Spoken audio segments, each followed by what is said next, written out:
All right, Troy Laing, welcome to the Strength Connection.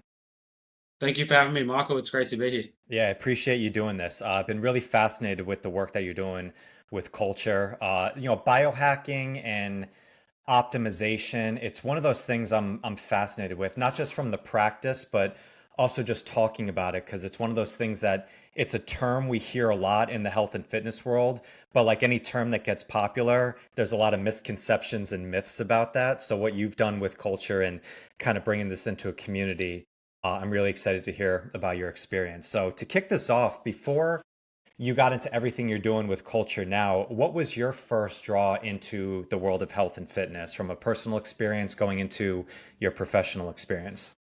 Yeah, so as I sort of mentioned to you off camera before we started, I'm excited to be on this podcast because my original journey started in a gym, and I joined a gym when I was 15 years old. And my inspiration, I was born in the early 80s, so there was a big time of movie stars, Arnold Schwarzenegger, Sylvester Stallone, Jean-Claude Van Damme. So that my original connection to weight training and resistance training was the physical aspect of these idols that we saw on the big screen growing up. But throughout my life, it's something that has stayed true to my daily and weekly practices of physical health.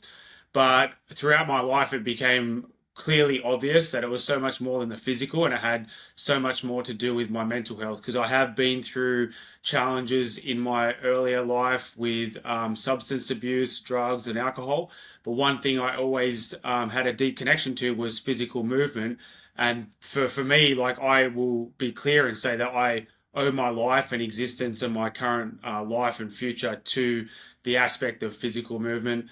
And I feel that even from a biohacking point of view, one of the easiest, most accessible things for longevity and wellness is physical training. Your metabolic health has so much impact on your immune health and your musculoskeletal system as you get older. Having good joint strength and everything is all around the muscle tissue that connects your body together. So for me, physical training is the first thing that people should be turning to for longevity, for wellness, for everything that optimizes human performance. Yeah. Was the recognition of the mental benefits of training, was that something that you realized early on while you were getting into the physical side, or was that a kind of gradual understanding of this is impacting my health more than just the physical side, but now it's getting into the mental side, going through physical experiences or challenges? What was that transition like? Yeah, I don't think I fully understood at the early age of 15 when I started how much of an impact it had on my mental health. Obviously, you do feel quite euphoric, and there's a huge release of endorphins when you train and you do feel good. But where really became evident was later in life, I would say my mid to late 20s, where I was living a life that wasn't beneficial to the future that I desired.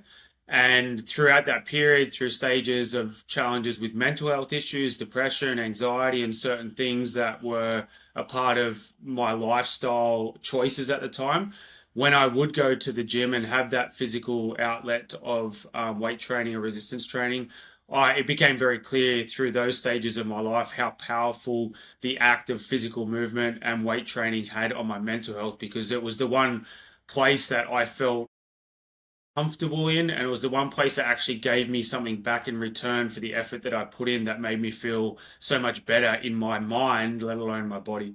Yeah. Was there a specific moment where it really shifted into getting through these challenges and then moving into all the work that you're doing now into your professional life? Was there a crux moment for you? Yeah, there was. So I was 31 years old, and I'd taken a trip to the Himalayas to do a 9-day hike through some of the Himalayan mountain ranges. And that area of the world just has a really deep, special energy. And you go through each day of your journey is vastly different, even in regards to the environment. Some days you're on old school stone walkways that go up the side of a mountain, or you're walking up a dirt track. The next day is like this magical rainforest, and every day has a really different ecosystem in regards to the environments that you trek through. and the physical exertion. So I because I love pushing my boundaries. The group I was with, they had Sherpas who were carrying people's bags, and I asked if it was all right if I could carry my own pack, and I actually the Sherpas always take off far ahead of the pack because they're going to set up Mm, your arrival place where you'll be staying for the evening. And my tour guide allowed me to go with the Sherpas, and they move like lightning. So, because I wanted that really? challenge, but because of one, being in this environment with all this powerful energy, and two, pushing yourself outside your physical comfort zone, I did have this moment of clarity and almost at a moment of epiphany where if I'm actually having this life changing trip, but there's a level of my mental health where I feel really depressed and lonely, even though I'm with a group of people really close with them, because at that age, I feel the natural evolution of man. When you're around that age, you are, if you're not already seeking to have quality time with a person that you want to share your life with, potentially want to have children. And I knew on that trip that if I didn't make some serious changes to my life, where I was going and the choices I was making outside of this trip that I was on, that I wasn't either going to have a life at all or the quality of life in the future that I wanted. So after that trip, that completely changed everything in the direction of my life and where I'm at now. Wow. Did you, was that a goal of that trip, going in, if you were looking for like some answers, or was that kind of like a lightning bolt moment when you're like, oh shit, like this is like this hit me hard. Definitely subconsciously it was. Like I knew I was going to a pretty special place that had a lot of rich history and a lot of, strong cultural connections to spiritualism. So subconsciously, there was a part of me that was wanting to have this type of moment in this trip, but I wouldn't say it was a deep conscious thought like, oh, I'm going to go to the Himalayas and it's going to change my life and turn everything around. But subconsciously, there was a lot of thoughts about what this trip would bring to my life. But the experience that I had, it was like a lightning bolt moment where it hit me, and I was like, okay, like this is your opportunity and time to change. If you really desire what's in your heart and what you're feeling, then you have to be the one that stands up, makes the decisions. And with that trip, once I got back to Australia, I grew up in Sydney on the East Coast. That's where my life was, my friends, family. And I grew up around a lot of high functioning alcoholics. And what that really means is people that work every day, they hold down a quality of life, but they drink the moment they finish work, they're at the pub or they're home drinking. And my whole environment and circle of friends and family and parents were all like that. And without having a judgment of them and their life, I knew that I was too easily influenced by those environments. So the only way for me to really shift was I decided to pack up my whole life and move to the other side of the country in Perth, in Western Australia. Wow. And at that stage, I worked a lot in the mining industry and oil and gas. So I have a trade background as an electrician or instrumentation electrician. And at that stage, I got a job working a really great roster. So we do a fly in, fly out roster where we'll fly to a remote location and work for a set period of time and then have a set period of time off. And the job I got was a 2 week on, 2 week off roster. So with that lifestyle, the job is pretty good financially, and you're only working 6 months of the year. So I was able to purchase a new home and have this job. So I would work 2 weeks away where you're in isolation, so you're not exposed to society and influence. And the 2 weeks I was back in Perth with the house that I bought. All I did for 2 years was spend time working on myself. I didn't really socialize. I didn't go out. I didn't go to pubs and clubs. I just really got deep into community aspects that I found that were doing, breath work and meditation. And I just went on this deep dive and journey of biohacking and understanding my mindset and even simple things such as diving deep into early childhood psychology, early brain development, because I wanted to understand what the cogs were that were rolling in my thought process and my subconscious conditioning so that I could break free from that and start this whole new cycle of the life that I want. So that was the path that I took after the trip to really make those changes and really cement what I wanted to do in the future I wanted to have. Yeah. So you were already, as you said, deep into the physical side with movement and training. I know you are a performance trainer as well as a massage therapist. When did the work of things like breath work and like more of like the optimization practices and modality start to pique your passion? Did one jump out first and that's kind of gatewayed into other ones? It did. So at the time I moved to Perth, I was working with like an energy healer or a lady that I became close with that worked in the community with people dealing with everything. And really, she dives deep in your ability to create a safe space where you can actually talk through some of the things that maybe affected you through your childhood. And a colleague that worked with her, he worked at a flotation or sensory deprivation float center. And so through doing time like counseling sessions with her and going through to the float center, I had a huge amount of breakthroughs on an emotional level in regards to not dealing with trauma. I don't think it's something you deal with. It's something that you find answers in because sometimes we're not aware of what's happening subconsciously. We're running Mm. these autonomous programs that either sabotage our life or existence or create emotional challenges that we aren't fully aware of. So through having someone that I trusted who I could speak with and going into float therapy, which gave me there was one session in a float pod and I'd been maybe 8 to 10 sessions in, and when you're in a float pod, if your viewers aren't sure of what that is, it's called a sensory deprivation tank, and it's a pod that's filled with water that's heated to body temperature and is filled with Epsom salts and magnesium. And because of the high specific gravity, you float around the pod like it's suspended in gravity. But the pod is closed, the lights are off, there's no interruption of any of your senses, and you go into a really deep meditative state if you're in the right frame of mind and have the right practices. So I was already doing a lot of breath work and I was in this pod, and about halfway through, I was just going through all the process of things that I was aware of, different things that I was challenged through childhood. And I just, in my mind, I just said, release the chains. And I had honestly this electric bolt that just ran through my body, and it just, this instant, like, oh my, you know, when you see in the superhero movies and someone's got all this energy through them and they're like doing this sort of thing. It was that type of like feeling of electricity running through my body, like I was releasing something that was been holding me back. Mm. But through the float center, is they were going and meeting this free community every morning that's still there today. Every morning of every day of the year, they meet down by the beach and they do cold water ocean dips. Doesn't matter if it's summertime, winter time, and just because Australia is considered a hot country, when it's winter, it's cold and the water is freezing. So you have that challenge of cold water immersion. But they were deep into breathwork practices and meditation. And if anyone knows or has heard of Wim Hof, he's pretty well known in the breathwork practice space with cold water therapy. His brother Marcel Hof would quite often visit the community, and we would go through all these breathwork workshops where I really learned the significant benefits of breath work in regards to how you control your emotions through breath and how you control your central nervous system, your autonomic nervous system, your parasympathetic and sympathetic nervous system, just through breath work alone. And I dived really deep into breath work and cold water immersion in regards to dealing with emotional challenges.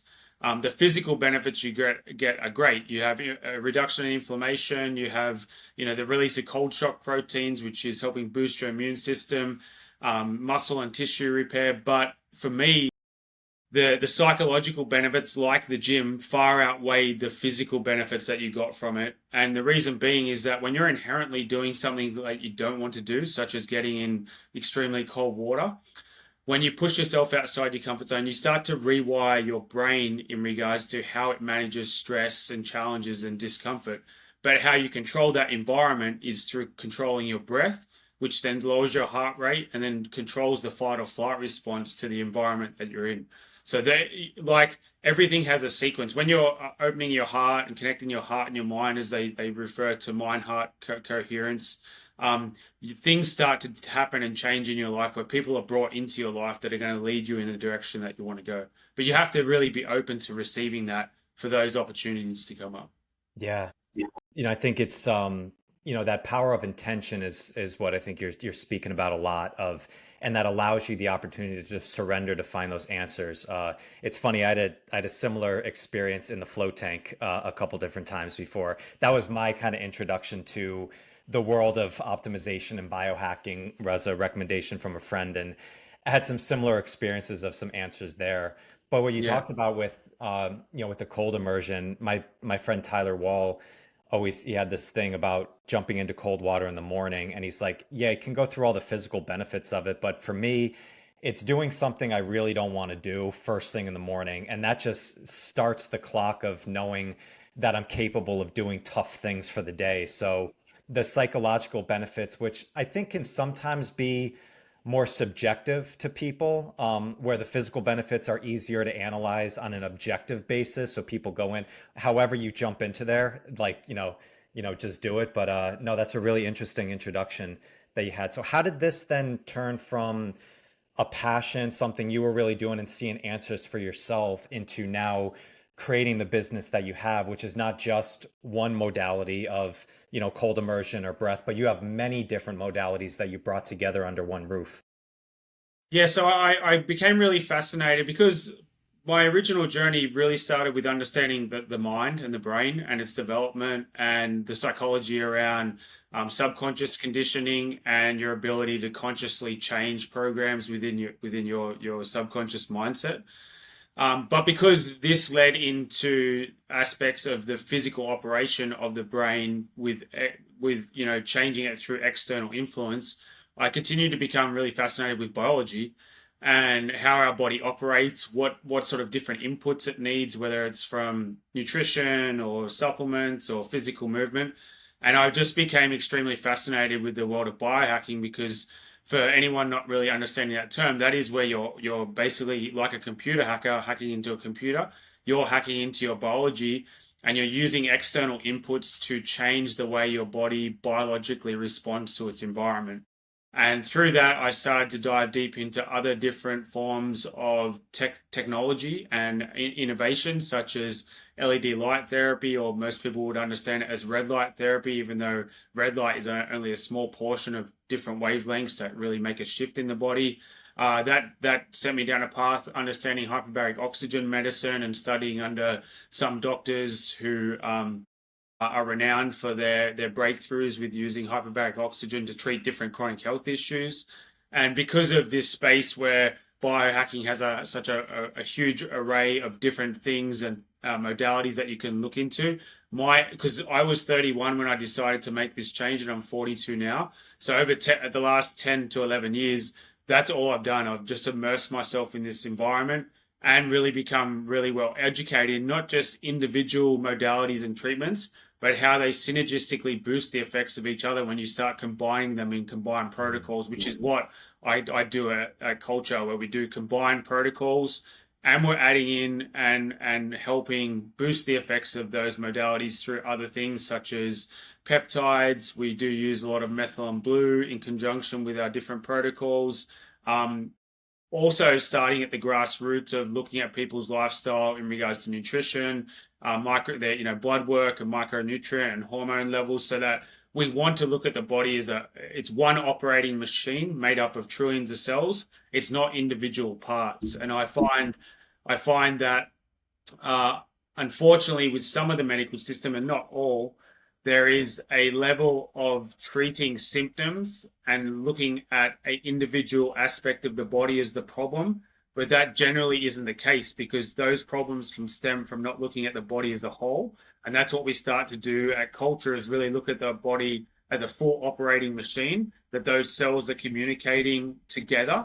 And if there is a disconnection between communication or cellular dysfunction, then we have to look at the root cause, which could be something as simple as the food you're eating, the lack Mhm. of movement, physical training, lack of sleep, lack of water consumption. So we really need to get a well-rounded basis of like, what does your lifestyle look like before we even do a protocol or add in supplements or peptides or whatever it might be that we feel your body needs. Yeah. That's interesting when you mentioned about combining different modalities together. I mean, it makes sense, but I think I told you off camera, I think a lot of us, we see the biohacking world is like a one-off, like, oh, you do cold immersion, or oh, I've found red light therapy, and this is the like everybody's trying to find the thing, like the one thing, and this solved my stuff. Whereas you say there's a combination, there's a recipe of things that work together, and that probably evolves and adjusts based on where you're at different moments. As you elevate and you get healthier, different things are probably going to be, more important to you. So I'm sure with culture, this has evolved as from the beginning into where it is now. When you started this, was this a gradual buildup of collecting these modalities together, or did you see the vision as a whole and then started working together to kind of bring the whole vision together? Yeah, I seen the vision as a whole, and the way culture came about just as the Wellness and Recovery Center was by chance with opportunity with a space that was presented for us that we decided, well, between me and my wife, we decided that the big dream for me was to open up a huge fitness center. So having a gym, martial art training, yoga, recovery, wellness, and having it all in one space. That was the big dream and still is as we evolve. But the opportunity to open culture, which was just over 2 years ago, was just by chance with a business that we worked with were moving to a new complex. And this complex was much larger than their previous one that we already had my wife's business inside of. And because the suite was so big, it was way too big for us to open up the business that she has. So I presented the idea of what I thought we could do with the suite, having more of a boutique wellness and recovery center in biohacking with different technologies. And so by chance, we had this opportunity and we just went all in. And with culture, there was no blueprint. Like I knew the technology that I wanted to have, I had the vision, but there was no planning or no blueprint or nothing really set in stone. It was all built through what I had up here. And we literally signed the lease. And then for the next 4 months, because of my trade background, we did everything from pulling up the carpets to painting the walls to building walls to hanging doors to getting the equipment in. So over 4 months between me and my wife, we built the whole place, decked it out. And one thing we were very conscious on is that we have quality equipment, high grade equipment that can, slide into the side of what would be medical treatment, even with hyperbaric. We have a hard shell hyperbaric chamber. Our red light bed is actually the only FDA approved medical healing red light bed on the market. But we didn't want to create a medical facility. Like when we talk Mm. about our psychology is our biology, and we first have to be in the right frame of mind because our brain is what's sending and receiving signals for healing the body. So if we can't be in the right state of mind, we won't be able to receive the benefits of what we want through the modalities and the technologies that we use. So we created this more, I would say, a cross between like a Balinese style, really earthy type spa type vibe. Our clients and members, when they walk in the door, before they even do anything, most of them comment either on the smell that they like. It's just like there's this relaxing sense of calm before they even do anything. So not just about what we do with technology, but the aesthetics and the community we create is a huge aspect to it as well. Yeah, that's great. I love that. Yeah, I mean, creating the environment from the first, from opening the doors is so powerful. Jason Turner, who runs a place in San Antonio for addiction recovery, just talked all about that of setting it up from the first step, from the lights, from the smell, everything. Everything begins right at the beginning stages there. So, have you seen like, is there certain like there's so many different modalities of like biohacking like in there, is there certain ones that you wanted to make sure that you got set up first, other ones that like, well, this would be cool but maybe this is down the road, we'll add into it? Like what are the essential ones that you wanted to make sure were instilled and in place for your members and clients right off the bat? Um, I I had everything, so we were ready to go. But I really wanted to have the LED light therapy bed or the light stim red light bed and the hyperbaric oxygen chamber. They were the bigger ticket items in regards to how much they cost, but they have the most profound impact on regards to cellular regeneration and working with people on a much deeper level in regards to chronic health issues. Even I have clients that I'm treating going through cancer diagnosis or going through chemotherapy. and many different chronic health issues or injury recovery. So we get a lot of people who've had either surgery, injury surgery, like shoulder reconstructions or knee reconstructions.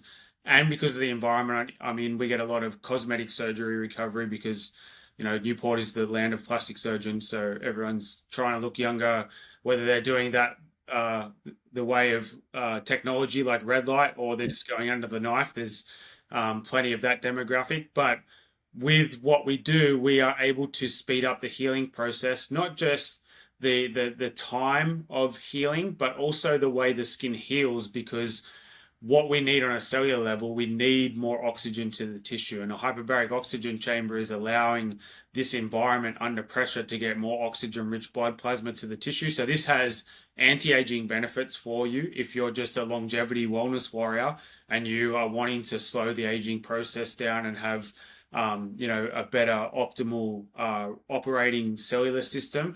Because when we age, our tissue starts to become hypoxic, which is a lack of oxygen to the tissue. And some of the science around hyperbaric is when we breathe in air, only about 21% of the air we breathe in is actually oxygen that our body absorbs and utilizes. Oxygen is one of the most important fuel sources for our mitochondria to produce ATP or cellular energy. So the more energy your cells can produce, the more they optimize cellular function, which is what we are made up. But we're made of trillions of cells, but not all cells are the same. We have skin cells, we have organ cells, all our organs, heart, liver, are made up of different cells, our muscle tissue. But all those cells have to produce energy, and all those cells communicate as one operating system. So what they need is oxygen. Another variable of that is what is so powerful about red light is in our bed we have infrared, 2 wavelengths of infrared light and 2 wavelengths of red light. So infrared is all about stimulating more blood flow and microcirculation, which is how we get oxygen and nutrients to the tissue. But our cells absorb red light and convert that into ATP or cellular energy. The bed's also very anti-inflammatory, so is the chamber. So as you can see, as I'm talking about these two different technologies, they both are doing very similar things biologically, more ATP production, inflammation reduction, but they're doing it through different mechanisms of action. So one is through LED light therapy, one is through pressure and oxygen, but really giving the body a similar result in regards to what we want to increase cellular function. And with red light and infrared light, these are technically rays of light we would naturally get from the sun, but it's very early morning and late afternoon sun where you're exposed to it and your whole body is. But we don't live a lifestyle where that's part of our daily routine, being exposed to enough sunlight. If anything, we've been scared away from the sunlight these days in fear of cancer and melanomas. But there's a period of time where it's very beneficial for us to be in the sunlight. And now we can do that through technology like a red light bed where we're exposing ourselves to an environment where we can get that without being outside exposed to the sunlight directly when we need it. Yeah, personally I've done experience with some red light. I've never done hyperbaric before. Had some friends that have told me the benefits, just like you're saying here, Troy, on that. So I understand, really the aspects of that. What is when people come and see you, what is their mentality or their kind of response to you early on? Do a lot of people know about like different methods of what they're looking for, or is there a lot of education and conversation with people beforehand to kind of educate them a bit on like what are these things and what are the best things for them in regards to the goals that they have? Yeah, that's a really good question. I would say honestly, there would be about a 95% ratio of people that have heard about it but don't know anything about why they're coming to see what we do or ask about what we have. And then you have the 5% of people that are just all in on their wellness and they're really into biohacking and they have a really strong understanding of it.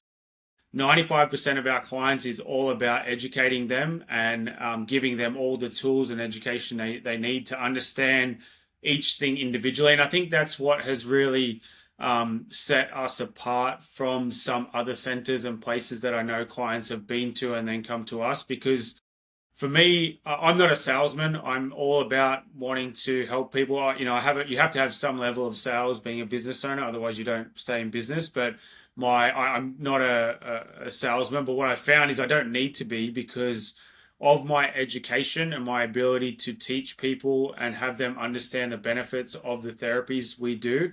I instantly create this rapport and trust because they see me as someone that they can trust because I know how to, one, talk about things in a layman way, but very much in a way that gives enough information on a technical level to understand that I know in depth what I'm talking about, and that I can not just curate what it does, but how it's going to benefit them in regards to what they're presenting with, in regards to whatever they've come to us for. If it's just longevity and wanting to live longer and not and age slower, I can give you all the direction and education on why you should do A, B, and C. If you have going through chemotherapy or you have a cancer diagnosis, I can talk about the benefits of hyperbaric and red light and PMF, and even down to the mindset and being in the right mental, the mental fortitude of like making sure that your thoughts are in line with where your future wants to go in regards to healing and living longer. Because we mentioned this at the very start of the podcast. If I could have a multi-million-dollar facility with all the best equipment, but if you walk into that facility and you don't believe that this has the ability to heal you, then it just won't.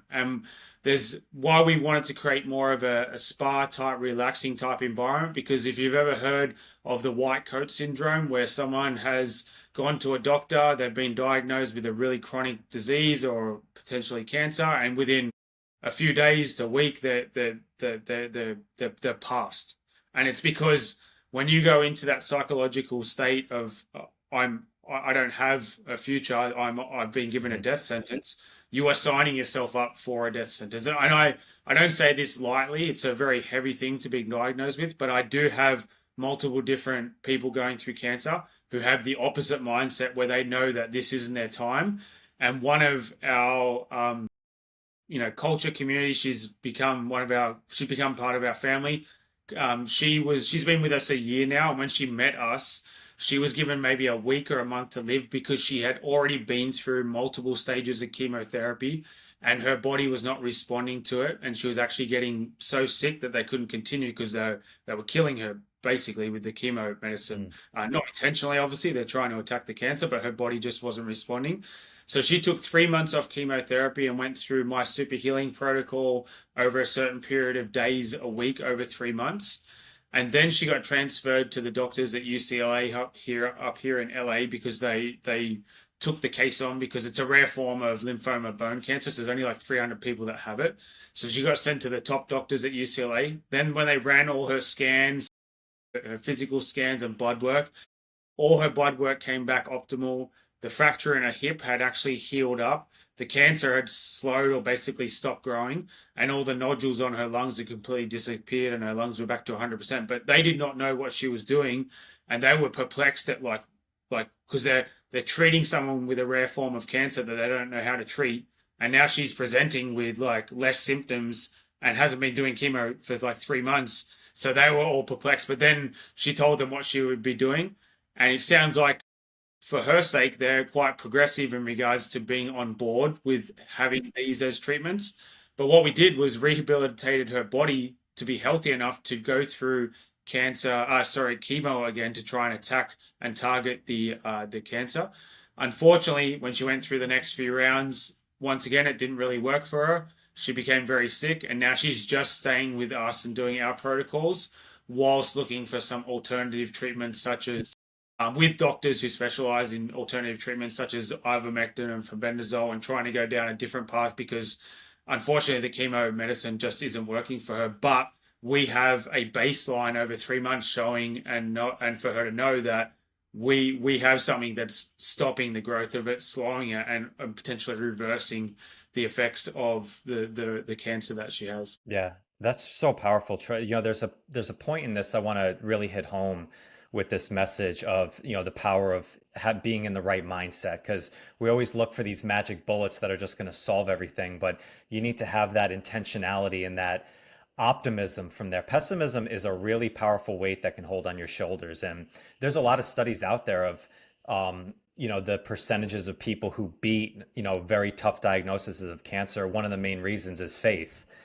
There's a faith that is within that. And I bring it up because, with this topic of biohacking and being from the world of strength and conditioning and still in that world, I've seen a lot of people who have tried to, bury or demonize down like biohacking stuff because they're like, just focus on lifting 3 days a week and eating healthy foods and getting your walks. All those things are very important. And I think for some, I can see that because, nothing will completely overcome the fundamentals of being just active in general in your life. Like there's nothing that is going to be a substitute for that.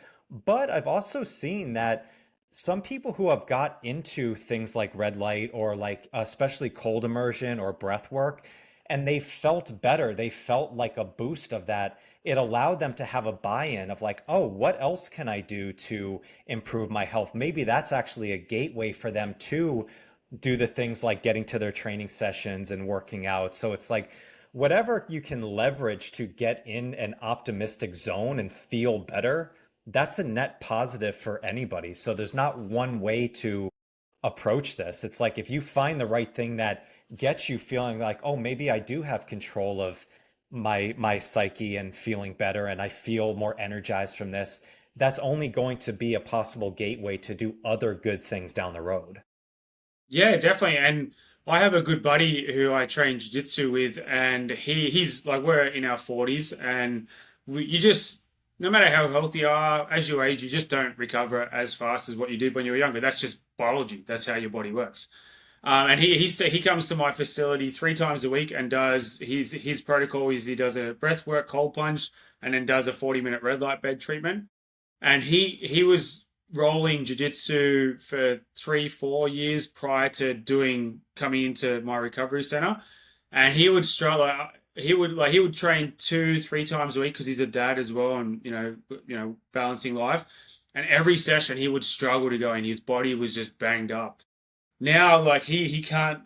He's like so astonished, and like he rolls into training like a 15-year-old every time now, and he's still training as hard, even pushing his body more. But it's just been the cold water immersion and the red light bed. That's what he does 3 times a week in regards to his classes. Now he's doing more classes and feeling like 1,000% better and recovering 1,000% faster because these therapies are science backed. It's not just bro science saying, oh, if you do this, it's going to work. No, we have a lot of scientific research and clinical studies behind all these different therapies, even cold water immersion now. That it became a fad, it got really hyped up, and people were trying to do it everywhere. But now, because it is such a big thing, there's a huge amount of clinical trials and scientific data around that. Even one thing I share with cold water therapy, especially for men, is that we for a very long time saw it as something athletes did at the end of a workout for recovery.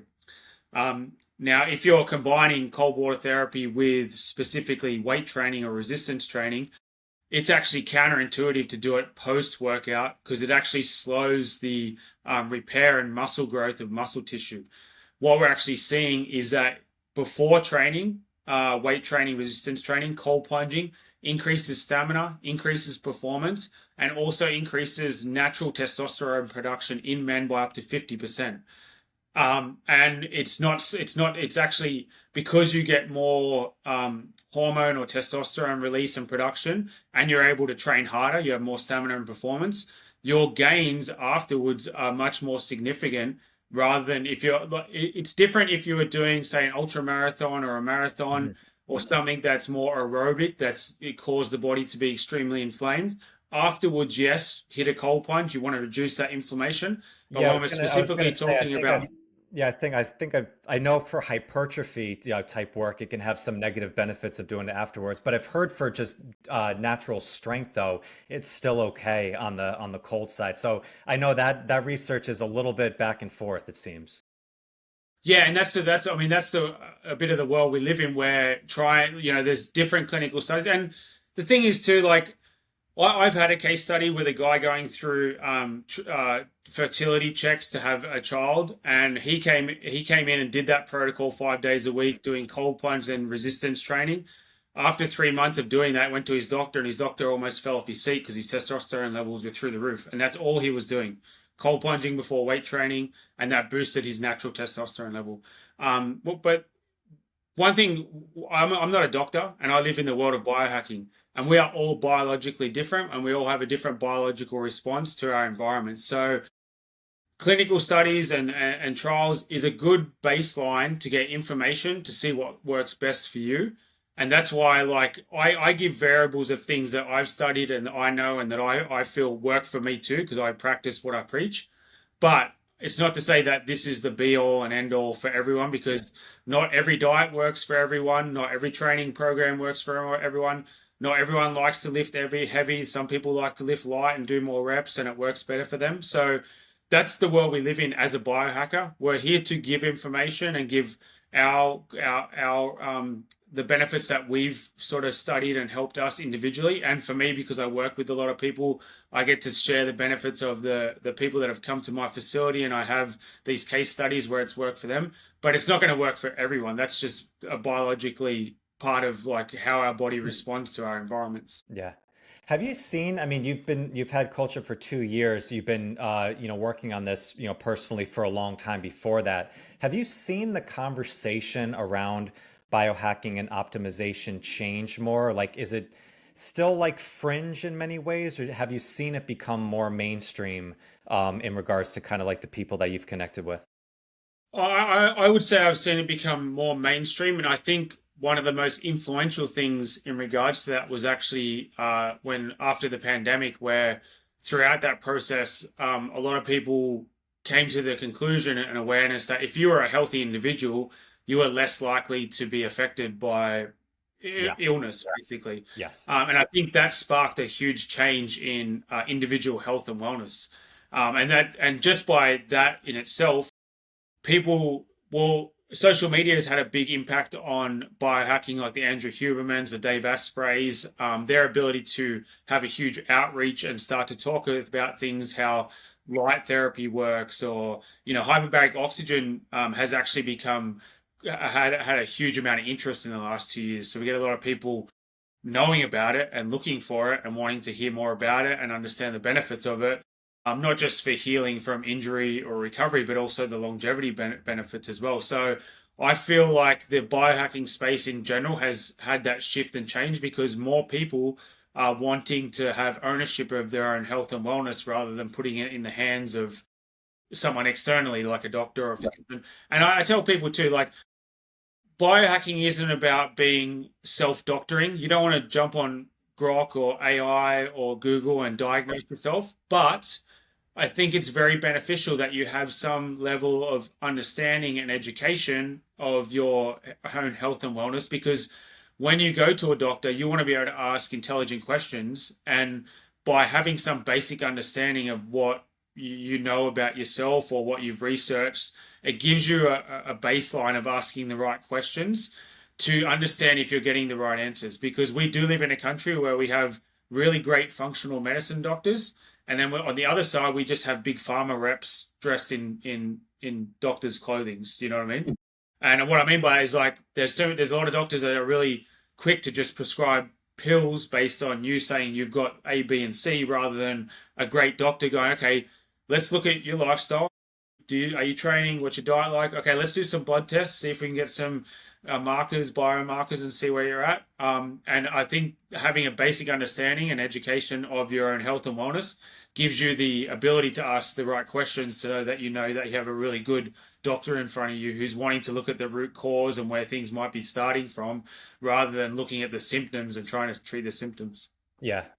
I think it's, you're spot on, Troy. And I think where it often goes off the rails, like with everything, is when people start speaking in absolutes of stuff. It's like, and like, you can't do that with training. I've trained in hardstyle kettlebell training for 15 years. I think it's a great modality. Do I think it's the only modality to get strong and everything else is worth a shit? No, like that's absolutely ridiculous.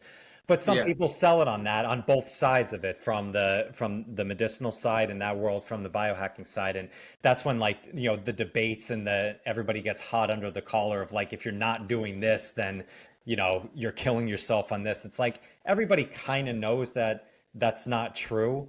That's why I've loved this conversation, because it's like, yeah, like, try these different things out. There's a lot of different ways that you could, that could benefit from it. It might be hyperbaric, it might be cold plunge immersion. This is what we've seen. Now go give it a try and see how it benefits for you. But it's just another way of, like, we have to take control of our own, health, from a coaching perspective, from an individual perspective, but also be surrounded by other people that are on a similar quest to you too. And that's what I think is interesting with your business, Troy, is you've kind of mentioned as like a biohacking social wellness club, which I Yeah. think the community feel.